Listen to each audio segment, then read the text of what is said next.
I am here with my dear friend Buzz the Bee from Busy Bee Plumbing, Heating, and Air Conditioning. You are going to want to keep a close eye on the weather today, am I right? And let me tell you, it's time now for your local weather report, brought to you by Busy Bee Plumbing, Heating, and Air Conditioning. Let's buzz on over to the Main Street Media TV Weather Center. Today in Nashville, a chance of showers and thunderstorms before 10 a.m. Mostly cloudy, high near 66, with temperatures falling to around 60 in the afternoon. Northwest wind 5 to 10 miles per hour. Chance of precipitation is 40%. Thank you for that update. Tune in each day on Mornings on Main Street for an up-to-date weather report brought to you by Busy Bee Plumbing, Heating, and Air Conditioning. All of their contact information is below. Have a great day. Good morning, Stefanie. Good morning. Hi, kids. A hot tea, please.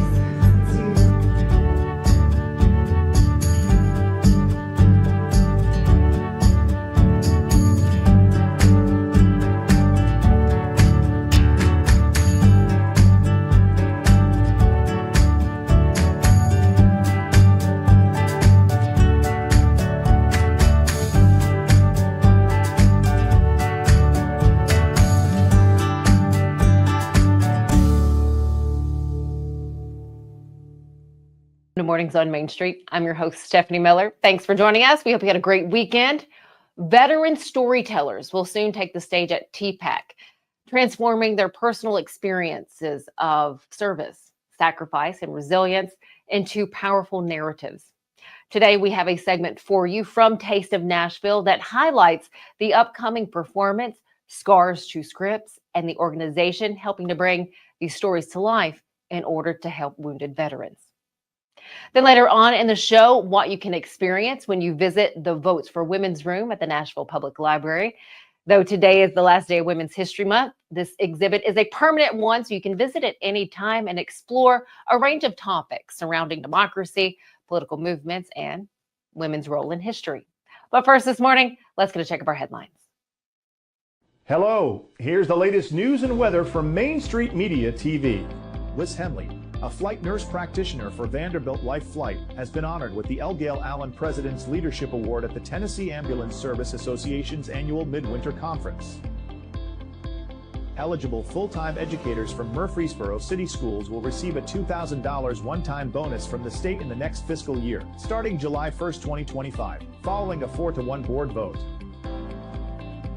Tennessee Highway Patrol Trooper Adam Cothron, who was critically injured in the line of duty, was honored at the state capitol by state representatives William Slater and Farrell Hale for his courage and commitment to public service. Austin Peay State University announces a proposed 5% increase in undergraduate tuition and mandatory fees below the state's maximum to enhance student experiences and offset increasing costs. Clarksville Indivisible aids Ukrainian residents in Tennessee and Kentucky in organizing a peace rally for Ukraine, discussing the current conflict with Russia and honoring Americans who stood with Ukraine.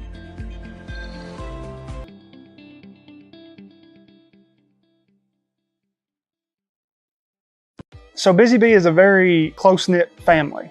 We fight just like every family does. We have arguments, but we always come out with a solution to the problems. We don't just fight about what we want, we fight about what customers need. We want to make sure that every customer we go to is more than satisfied. And that doesn't just start whenever we show up at their door, that starts when we show up every day at work. We want to make sure that we are serving our customers to the best of our ability.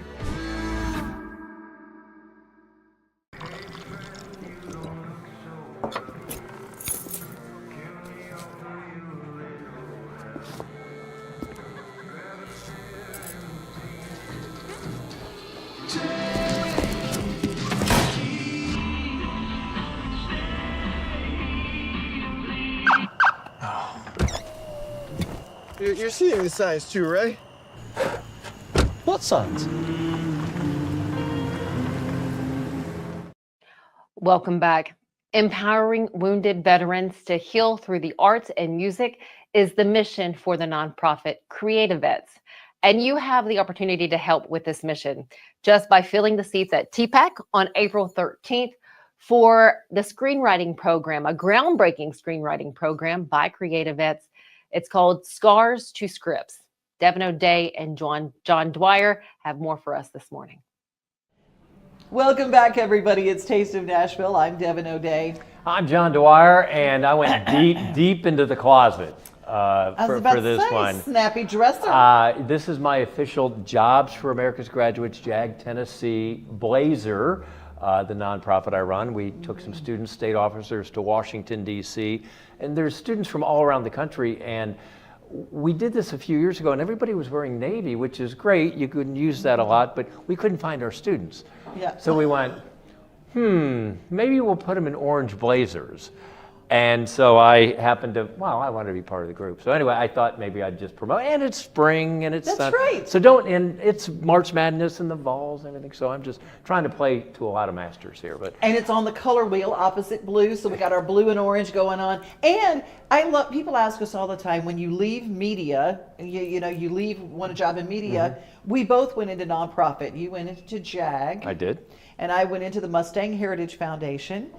And there's a tie here with our next guest, which is very, very cool. Yes, and we're going to talk about Creative Vets. It's an organization that takes veteran stories and turns them into these wonderful creative projects. And I'm going to tell you, I tried to be very cool when I met D.B. Sweeney, our guest, because I'm going, oh my gosh, you're the guy that was abducted by aliens in that Fire from the Sky movie. And I'm just like, I was trying to be really cool. I was kind of freaked out. D.B. Sweeney is our guest, everybody.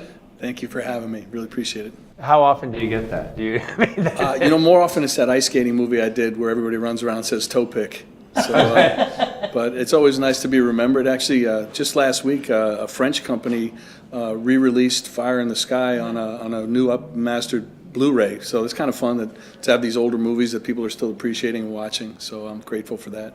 Look, you've done everything from the ice skating to the baseball movies to alien movies, and romance movies. You've done it all. But now this project, helping our veterans, let's talk a little bit about it. And it's at TPAC, everybody. And it's for one night only. Here's the details. Yeah, so Creative Vets was founded by Richard Casper, who's a Marine veteran, and he suffered a traumatic brain injury and had difficulty, as many veterans do when they come back, reassimilating civilian life. And he started Creative Vets as a way of using the arts to heal PTSD. And it initially was songwriting, and then they moved into visual arts and sculpture. And I coincidentally I moved to Nashville 2 years ago, and I was living near the Creative Vets office. And when I first saw it, I thought, I wonder if that's like fancy, like modern LA style veterinarians or something. Like I didn't know what it was. So then I saw there were a lot of American flags. So I pulled in and I just introduced myself, and he told me what they were doing. And I said, well, what if we do that with theater? We'll have like veterans write their stories down and then hone them and mentor them, and then get really high-end professional actors to perform their stories live. And we did it last year at the Woolworth Theater, and it was a huge success. And incredibly cathartic, not only for the veterans that wrote their stories, but also for other veterans who saw it. And this year we're moving to TPAC. They've generously given us the Richard Johnson Theater for one night. And April 13th at 5 o'clock, people can it's a free event. People can get tickets at tpac.org. Just look for the link to Scars to Scripts. That's the name of our thing. And I love it. Scars to Scripts. That's great. Yeah, we're very excited. We got a lot of really terrific Nashville actors, some nationally known actors, and it just was such a great experience last year that we're really excited that it's even bigger and better this year. It's so good to emphasize. It is just one performance, 5 p.m. Don't miss it. Free as well. TPAC. So do I have the concept that these are 5 to 7 minute vignettes or stories that are done? So we'll see a number of different presentations. Yes, we have 6 different veterans from all around the country. They're all going to fly in and spend a week with us with the actors rehearsing, which is all part of the process of seeing their story evolve. And we've asked them to really dig deep and look at what they think the source of their trauma is. So it was a little scary for me the first year because everybody knows veteran suicide is a huge issue in our country. It's a national disgrace. And I thought, well, wow, by probing somebody into their source of their trauma, I was worried that, what if we push somebody into a dark place? Hasn't been the case. It's gone the other way, and it's been very cathartic. And just everybody, all the actors from last year were like, can we do it again next year? And so it's been really rewarding for all of us. How long from getting the story, so they fly in, they give the story, how long before the performance? Yeah, this year. Last year we did it in 3 months. This year we started in December. The writers were selected, and I got the rough draft scripts, and then I assigned each writer an individual mentor. I have a couple of veterans. One guy's a writer on the show Watson, and he's an Army veteran. Such a great show. Yeah, he's terrific, and a couple other veterans. Michael Broderick is a veteran of the Marine Corps. He's an actor and producer, and so we try to get veterans as much as we can for mentors, but more importantly, we get somebody who's engaged and knows how to shape a script. So these writers they're amateur writers. They've never written anything except maybe a postcard or a journal or something, and we're asking you now to write a script. So we're not trying to win Oscars or Tonys or something. We're just trying to get to the root of their truth and their trauma and try to figure out a way to dramatize it. So it's almost like teaching somebody who's never written something how to write something on a very high level. So we take about 2.5 months with the scripts. And then we're just going final on the scripts this week, and then I give them to the actors, and the actors have about 3 weeks, and we try to stage it. It's not a big production with like a Broadway play with sets and stuff. We do have really good lights and effects, but it's really about the stories and the actors and the music. The opportunity to have this outlet to, as you say, it's therapeutic to do this. I know some folks that have gone through this that are songwriters and express themselves in song, and this is another art form. You call it, I think, healing through art, and there's not only the physical complications to this, but the emotional anguish that people just need to know that their story can be heard, and this is a really creative way to do that. Yeah, Richard Casper, who started it, has actually a dedicated Spotify channel. All the songs that these writers have written, and some of the biggest songwriters in Nashville got together and created songs with these veterans. And you can now go to Spotify and search for Creative Vets, and all these songs are on there. And it's just amazing that other veterans who maybe haven't had the experience of the Creative Vets program, once they find out about it, they're like, wow, there's people out there that care. And to me, that's the biggest palliative against people hurting themselves, is that knowing that people care.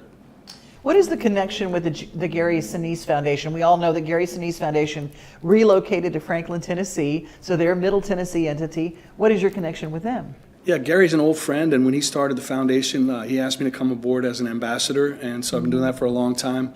Incredible things that the foundation does, from Snowball Express, which they take the families of Gold Star children and have them have the run of Disney World before the park opens. So if you go to those parks and you're a little kid and there's no lines and you get off one ride and go to the next ride. So I went to it in December, and it's just an amazing thing. Then there's Serving Heroes, where we take food from a local restaurant all around the country and serve either soldiers or firemen or policemen or any first responders.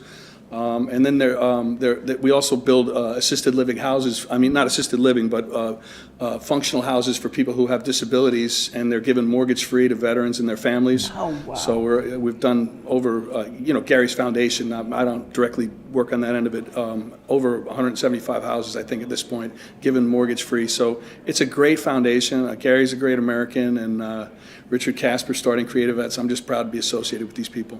The residual effect, not only for the veterans, but for the veterans' families and loved ones, to see them, I would imagine that's a very emotional night. One night only, very emotional to see those stories. Yeah. That's got to be some tears shed of joy to know that they can express themselves. Yeah, it's pretty remarkable. Last year we had a Vietnam veteran who had this terrible experience on his second day deployed in Vietnam. He wrote a story about it, and then he saw it, and at the end of the show he said, I've had a nightmare every night for 55 years, and I don't think I'm going to have it tonight.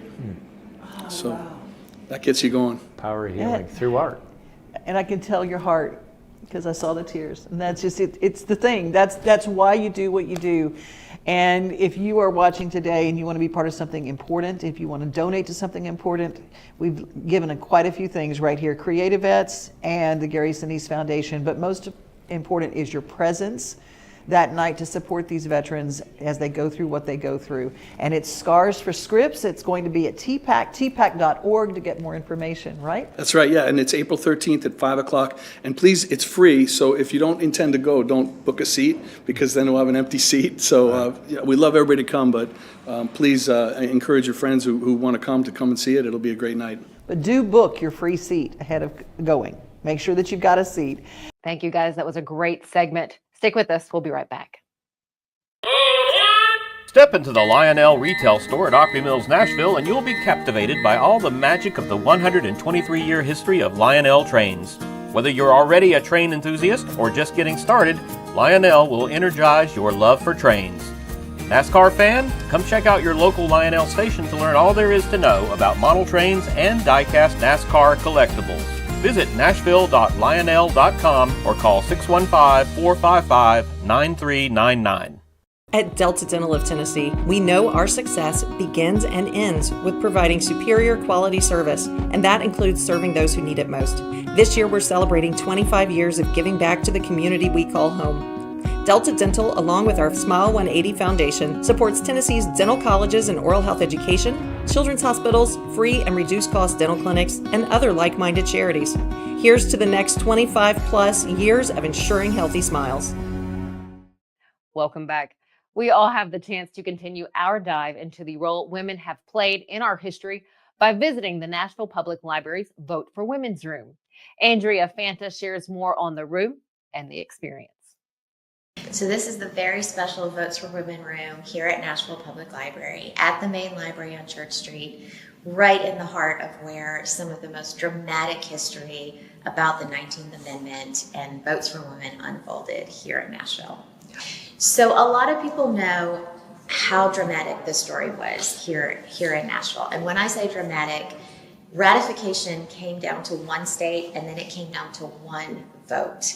So it's actually a legend that one of the legislators was prepared to vote against ratification, got a letter from his mom, and then decided to vote for ratification. And, you know, if you think about the millions of people whose enfranchisement depended on one vote, it's a really powerful history.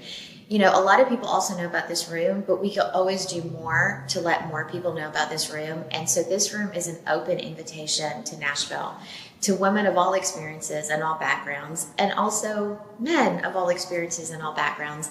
It's really a place to come and think and be together and reflect about issues of today and how we navigate those issues as a community. So the circular portion that you see behind me is very intentional. We have school groups and civic groups and business groups come and gather and go through interactive exercises where some people can use their voting buttons to vote and some people are not allowed. And so you really see in real time what happens when people are not allowed to vote or when they opt not to vote. So the power and importance of voting really comes to life in 3D in real time. And a lot of people leave really, really impacted by that. So one of the best things about this room, again, with a very curated tribute to pioneering women of all backgrounds from everywhere in the world. I can take myself as an example. So I know a lot about Harriet Tubman. I knew about Shirley Chisholm. I knew about Malala. I did not know about Indigenous women and Native women who had played such a role in enfranchisement here in the U.S. I didn't, embarrassingly enough, know a lot about Asian and Asian Pacific Islander women who had played such a role. So you can come back to this space and come back and come back and come back and discover a new story every time. You can go deeper and wider and maybe more intricately into these stories. There's just something every day to stimulate you and to inspire you. That's one of the best things about this space. You know, I think as much as we celebrate these spaces that we have in our library, and we celebrate everything that we offer, we always want to also thank our community and celebrate our community. Nashville Public Library is strong and special because of the people who come. The people who visit us and use our collection and use spaces like this and who support the library. When a library and a city embrace each other, magic happens. And we get to see that happen every day. We are so, so lucky to have the customers and supporters that we do. So we want this space to be an invitation, but also a message of love and a message of thankfulness for everybody. Andrea, thank you. It is always a great time catching up with you. Thanks for joining us here at Mornings on Main Street. Enjoy the rest of the day. We'll see you back here tomorrow.